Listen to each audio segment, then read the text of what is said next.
When you purposefully select silence, it is never a retreat. It is not a sign of weakness. It is definitely not a passive response. Instead, it is a thoughtful, deliberate act of transformation. It is a boundary you establish not out of anger, but with profound wisdom. You see, individuals profoundly wrapped up in narcissistic behaviors thrive on engagement. They don't just seek attention, they seek emotional turmoil. They draw energy from your confusion, your inner turmoil, and your desperate search for clarity. That chaos is their life source. And when you decide to take that away, when you choose to be silent, you essentially suffocate their supply. There is a widespread misunderstanding that silence is equal to being weak, avoiding problems, or even being cruel. However, in reality, silence, when chosen with clear intention, stands as one of the most powerful acts of self-respect a person can commit. It is not an act of abandoning another person. It is a protective wall you build to save your sanity, your core integrity, and your very soul. Silence sends a powerful, unspoken message. I am no longer accessible for manipulation. I am no longer willing to be a part of this dysfunction that pretends to be love. I am no longer the emotional battlefield upon which your own deep insecurities fight their endless war.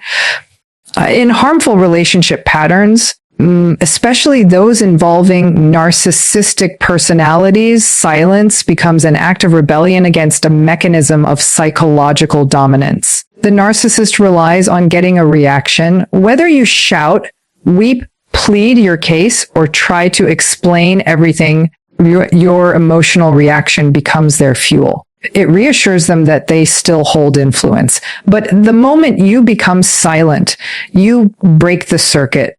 It is an action that carries immense power. By going silent, you sever the invisible line that kept you linked to their chaos.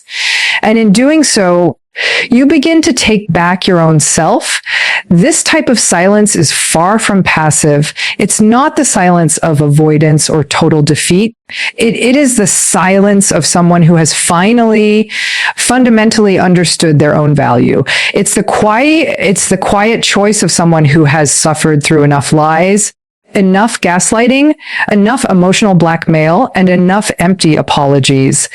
It is the profound silence of someone who has seen the truth clearly and chooses with full clarity not to get involved anymore.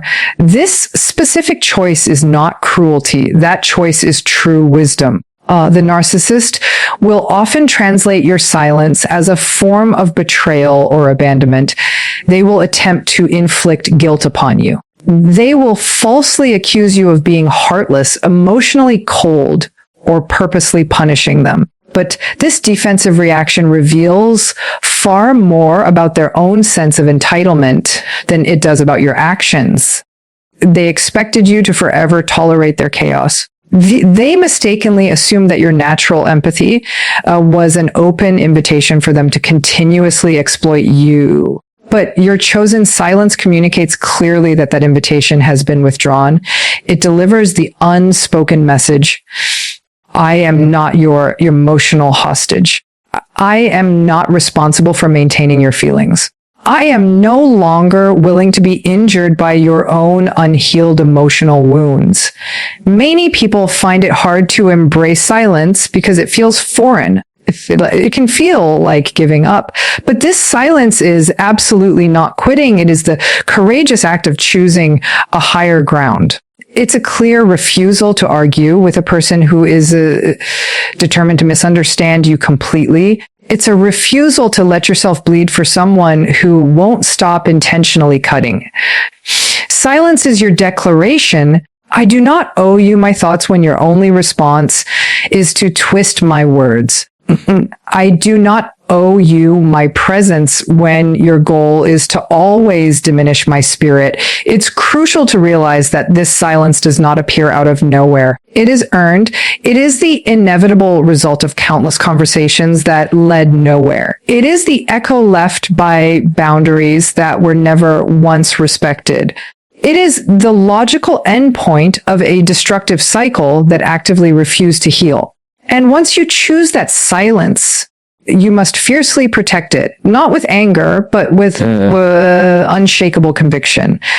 Because the second you break it, you risk being dragged right back into the very toxic pattern you managed to escape. You risk painfully reopening emotional wounds that were just beginning to close. And worst of all, you risk betraying your own self just to calm down someone who was never actually concerned about your pain to begin with. This intentional quiet doesn't signify a lack of caring. It simply means you have stopped trying to persuade someone who clearly doesn't care about you or your feelings. It means you have firmly decided that your inner peace is more important than their temporary comfort. It means you've finally recognized that trying to explain yourself to someone dedicated to distorting your truth is a subtle form of self-abandonment. It means that from now on, your own healing takes precedence over needing their approval. And when that vital realization finally sinks deep into your core, you truly understand that silence is not something you use to harm them. It is fundamentally something you use to rescue yourself. Silence becomes your shield. It becomes the definitive boundary line you draw in the sand. It is your way of definitively stating, I am no longer participating in discussions that are only designed to confuse me, invalidate my feelings, or manipulate my actions. I am no longer handing out explanations to people who instantly twist my words into dangerous weapons. I am no longer accessible for emotional battles disguised as love, disguised as concern, or disguised as normal communication. Silence is not a betrayal of them. It is a commitment to your own well-being. Leaf. It is the powerful moment you realize that your peace of mind will no longer negotiate with chaos. And when you finally embrace that kind of resolute silence, you don't actually lose your voice. You truly begin to hear it for the first time. Control is the life force of the narcissist. It is not merely a preference. It is an absolute necessity. Their entire sense of self is built upon its maintenance. Every word they utter, every manipulative action they weave, every instance of the silent treatment they deploy, all of it originates from a deep, unconscious fear of being powerless. Control is what allows them to manage their environment, to hide their profound emotional fragility, and most critically, to sustain the illusion that they are superior and entirely unaffected. But when you deliberately choose silence, that entire illusion begins to slowly and systematically fall apart. The tight grip they once held starts to fracture. The narcissist maintains control not through brute force, but through psychological entanglement. They meticulously study your emotional landscape. They learn what triggers your reactions, what soothes you, what you deeply fear, and what you crave. They use intense charm and absolute confusion in perfectly equal measures. They orchestrate emotional highs that are invariably followed by crushing lows. This is a carefully calculated rhythm designed to constantly keep you off balance, always doubting yourself, always desperately seeking their approval. This is not a relationship. It is solely a power dynamic. And they sit comfortably at the top until you make the choice to step completely away, until you become silent. Your silence is far more than just the absence of words. It is critically the absence of their control. And that is the exact moment panic begins to take root within them. It might not be visible immediately. On the surface, they may appear completely indifferent or unbothered, but beneath that carefully constructed mask, their entire control structure begins to weaken significantly. You were the person who always responded to the late night text messages. You were the person who offered reassurance, gave explanations, defended their actions, cried, or begged them to understand. You were the dedicated emotional responder they relied on to validate their distorted sense of reality. Now, you are no longer playing that role. At first, they will try hard to provoke a reaction. They might send vague, cryptic messages, use mutual acquaintances to pass along veiled information, post indirect comments on social media, or suddenly become overwhelmingly remorseful or excessively generous. But none of this behavior is genuine. It is all simply bait. They aren't truly interested in healing or seeking understanding. They are solely interested in re-establishing control. And when the bait fails to work, when your silence holds steady, they begin to experience a feeling they work desperately to avoid: helplessness. That feeling of helplessness is truly unbearable for them because it poses a direct and immediate threat to the false self they have so painstakingly built. That false self must always appear supremely confident, totally unbothered, and completely in control. But now that false self is under attack, not by you directly, but by the uncomfortable truth.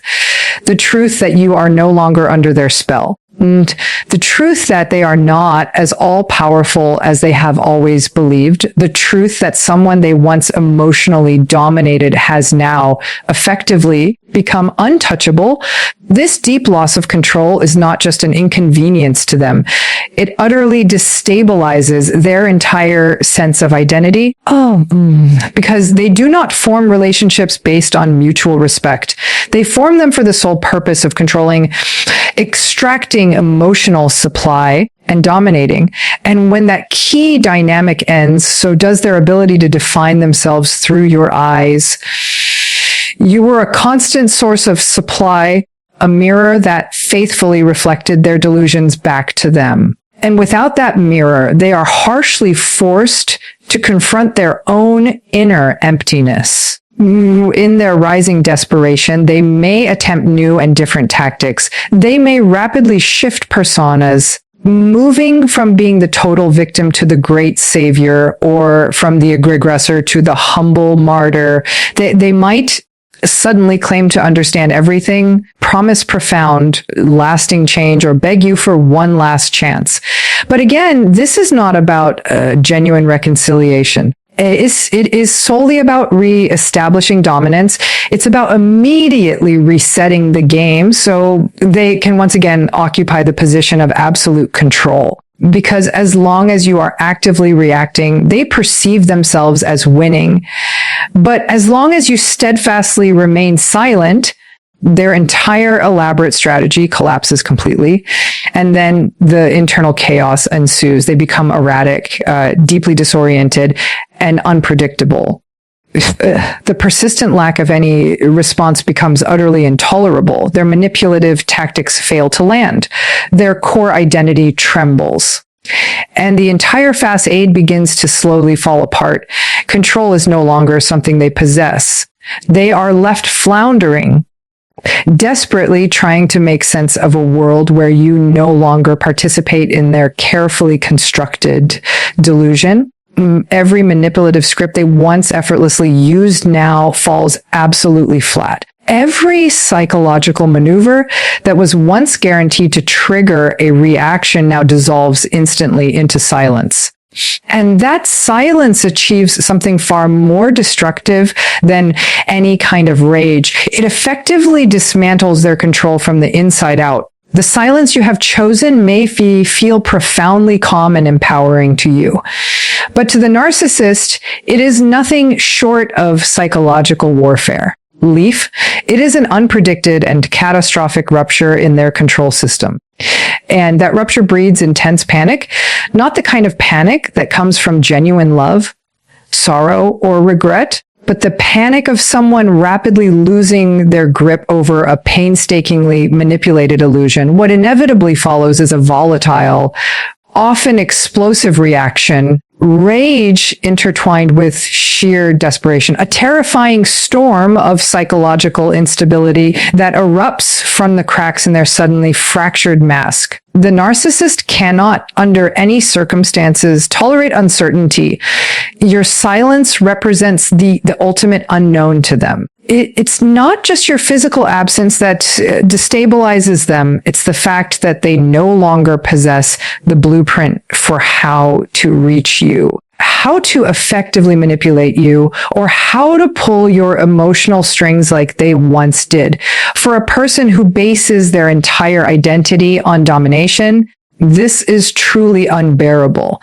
So their mind frantically scrambles, searching for any possible way to regain what they sincerely believe they have lost. The false self, which was constructed meticulously to project confidence, superiority, and total control, begins to violently tremble. And the raw emotions that flood in when that control slips are primitive and utterly unfiltered intense rage and deep-seated fear. Their resulting rage is never accidental. It is a carefully calculated defense mechanism. Rage, for the narcissist, is used as a tool to intimidate, to instantly regain dominance, and to trigger paralyzing guilt or fear in their target. They lash out because they acutely sense that their power is no longer absolute. They attempt to shock you back into a state of submission. This is the stage where you might see aggressive, threatening texts, highly unpredictable behavior, or blatant attempts at public humiliation. They may ruthlessly insult, cruelly belittle, or even actively try to destroy your personal reputation. Because if they cannot secure your attention, they will gladly settle for your fear. And if they cannot successfully break your silence, they will desperately try to break your spirit. But beneath that overwhelming rage lies something even more dangerously potent: desperation. Desperation is not always loud. It is not always clearly visible. Sometimes it manifests as forced charm or a sudden overwhelming display of affection. It might be concealed by a flood of apologies, insincere tears, or a sudden dramatic willingness to work things out. But make no mistake, this is not genuine transformation. This is not remorse. It is panic disguised as repentance. It is the narcissist suddenly realizing that the one thing they always counted on, your reliable emotional responsiveness, is completely gone, and they are now at severe risk of being exposed as utterly powerless. This phase is where many victims are at their most vulnerable. The narcissist, fueled by desperation, becomes temporarily malleable. They manage to say all the right things, and they briefly act in all the right ways, but it is entirely an act. It's a strategy designed solely to reopen the door you so decisively closed. Because if they can just elicit a reaction, any kind of reaction, then the profound silence is broken and the game instantly resumes. That is truly all they require: one emotional opening, one split second of doubt, one tiny crack in your boundary, and they will wedge themselves forcefully back in.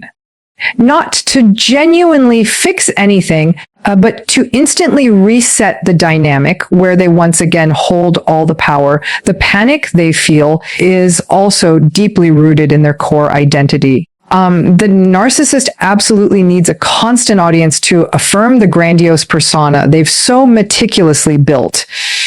Your silence entirely removes the audience. It turns off the blinding spotlight. It brutally forces them into a kind of solitude they cannot tolerate, because in that solitude, they are confronted with the undeniable reality of who they are without someone to manipulate. And that reality is utterly terrifying to them. Oh, they are not strong. They are not self-sufficient. They are not whole. And in the prolonged absence of your reliable reactions, the mask begins to crumble completely. The volatile combination of intense rage and sheer desperation often leads to chaos. The narcissist may spiral into highly unpredictable behaviors, perhaps sabotaging others, lashing out violently at new targets, or rapidly shifting between extreme love, bombing, and devaluation with other people. Internally, they are utterly scrambling. They are desperately searching for a replacement, for new emotional supply, for anything at all that will restore the critical feeling of control they have lost. But nothing works quite the way you did. You were perfectly trained over time to respond in just the exact way. Your silence now feels like abandonment, but it goes even deeper than that. It feels like annihilation to them. They do not experience it as a physical distance. They experience it as a personal collapse. And when that internal collapse begins, they rage not just at you, but at the unbearable truth they have spent their entire lives skillfully avoiding. When a narcissist loses control, their immediate next line of defense is to seize control of the narrative, not the objective truth, but their own biased version of it. Because to a narcissist, perception is their only reality, and if they can no longer control your actions, they will ruthlessly try to control how others view you. This stage is as coldly calculated as it is venomous. It is not born from a simple misunderstanding. It is born from a deep-seated need for self-preservation. The narcissist immediately begins to spin completely false stories, severely distort real events, and then paint themselves as the sole innocent victim, all while painting you as the irrational aggressor. The smear campaign commences not as an act of revenge, but as a core strategy. They are not seeking justice. They are desperately seeking the complete restoration of the flawless image they've so carefully built. And you, by choosing to walk away silently, have become an immediate threat to that precious image.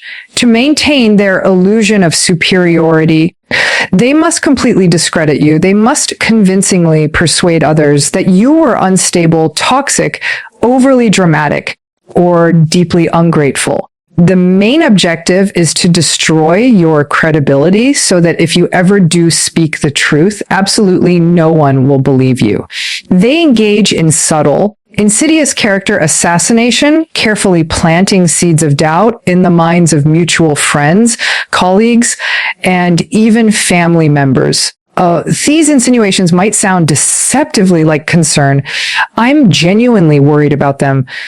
They might tell people that you're stupid, inherently ungrateful, or totally miserable. They might say things like, they haven't been quite the same recently. But be absolutely clear, this is pure manipulation.